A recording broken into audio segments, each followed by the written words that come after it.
नमस्कार, सहारा न्यूज मध्ये आपल्या सर्वांचे स्वागत आहे। मी रुपेश खरकुंडे आपण सर्वांचं स्वागत करतो। आपण एका विषयाला घेऊन आज आपली न्यूज प्रकाशित करत आहोत। संपूर्ण राज्यामध्ये वाल्मिकी कराड या व्यक्तीचा नाव सध्या चर्चेत आहे आणि त्यासोबतच प्राजक्ता माळी ह्या सुद्धा चर्चेमध्ये आलेल्या आहे। नुकतंच प्राजक्ता माळी यांनी एक प्रसार माध्यमासामने आपला व्हिडिओ अपलोड केला आणि त्यांनी आपली संपूर्ण प्रतिक्रिया या संदर्भात दिली। त्यासोबतच धनंजय मुंडे यांचा मंत्रीपद सुद्धा धोक्यात आलेला आहे। आता नेमका विषय काय हे जाणून घेण्यासाठी आपण सविस्तर वृत्तांत सहारा समाचारच्या माध्यमातून मांडणार आहे। वाल्मिकी कराड ह्या व्यक्ती परळी तालुक्यातील एका छोट्याशा गावातला आहे आणि परळी तालुक्यात गोपीनाथजी मुंडे त्यावेळेस गोपीनाथजी मुंडे यांच्याकडे ते घर कामासाठी काम करण्यासाठी वाल्मिकी कराड हे त्यांच्याकडे कामावर होते आणि काम करत असताना त्यांचा संपर्क गोपीनाथजी मुंडे यांचे मोठे बंधू पंडितराव मुंडे यांच्याशी जवळीकता केली आणि त्यांचे पुत्र धनंजय मुंडे यांच्याशी मित्रता केली आणि मित्रता कोणाशी करावी आणि काम कोणाचं करावं हे तो अवगत होता आणि तो व्यक्ती धनंजय मुंडे यांचा मित्र झाला आणि विलिगीकरणानंतर धनंजय मुंडे आणि गोपीनाथजी मुंडे हे वेगळे झाले आणि त्यांनी गोपीनाथजी मुंडे यांची साथ सोडून धनंजय मुंडे यांच्यासोबत जुळले आणि धनंजय मुंडे हे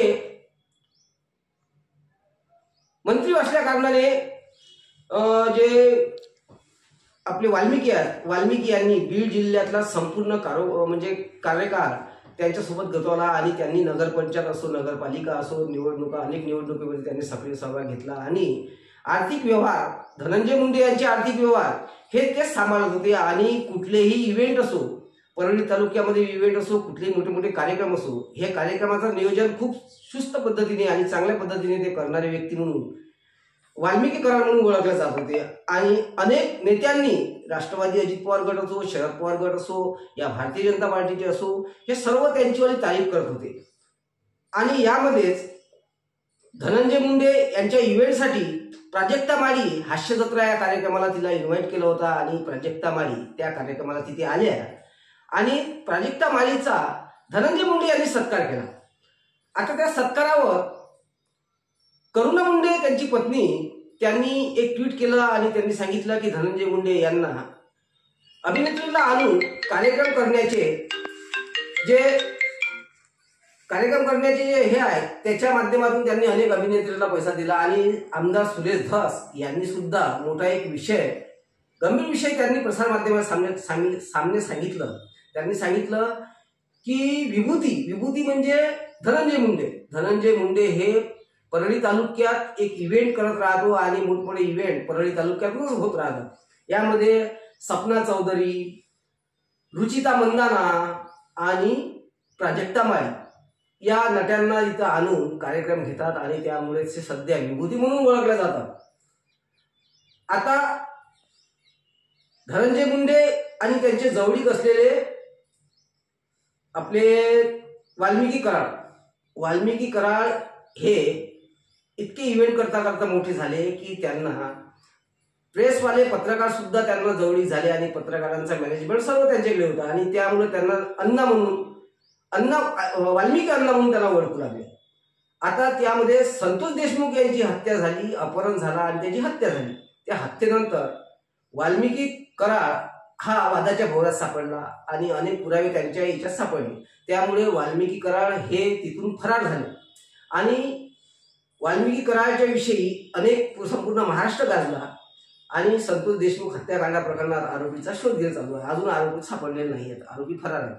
यामध्ये वाल्मिकी कराड हे सध्या 1-2 दिवसात सरेंडर होण्याच्या शक्यता प्रसार माध्यमातून समोर येत आहे। वाल्मिकी कराड यांचे सर्व बँक अकाउंट सीज केलेले आहेत आणि वाल्मिकी कराडच्या जेवढेही जवळीक लोक आहेत त्या लोकांची CID कसून चौकशी करतात आणि वाल्मिकी कराड यांचे धनंजय मुंडे हे जवळीक असल्या कारणाने धनंजय मुंडेंचा मंत्रीपद सध्या धोक्यात आलेला आहे आणि याच प्रकरणात तेथील बीड जिल्ह्याचे SP यांची सुद्धा तात्काळ बदली करण्यात आली आणि मुख्यमंत्री देवेंद्र फडणवीस या संदर्भात CID चौकशी आणि पोस्को अनेक गुन्हे दाखल केलेले आहेत आणि याची कसून चौकशी चालू आहे.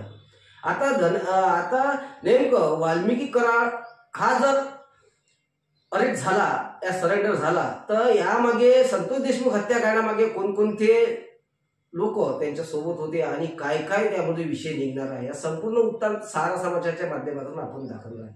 बघूया सारा समाजाचा पुढचा राव. कपडे खरेदी करायचा विचार करताय तेव्हा आताच भेट द्या न्यू व्हेरायटी कलेक्शन येथे. या ठिकाणी मोठ्या प्रमाणात उपलब्ध आहेत जीन्स पॅन्ट, टी शर्ट्स आणि महिला वर्गांसाठी आकर्षक अशा सुंदर साड्या. तेव्हा आताच भेट द्या. जर्किंग स्वेटरसाठी सुद्धा सुप्रसिद्ध पत्रोडमधील एकमेव दुकान म्हणजे न्यू व्हेरायटी कलेक्शन. यांचा संपर्क क्रमांक आहे 9767534137.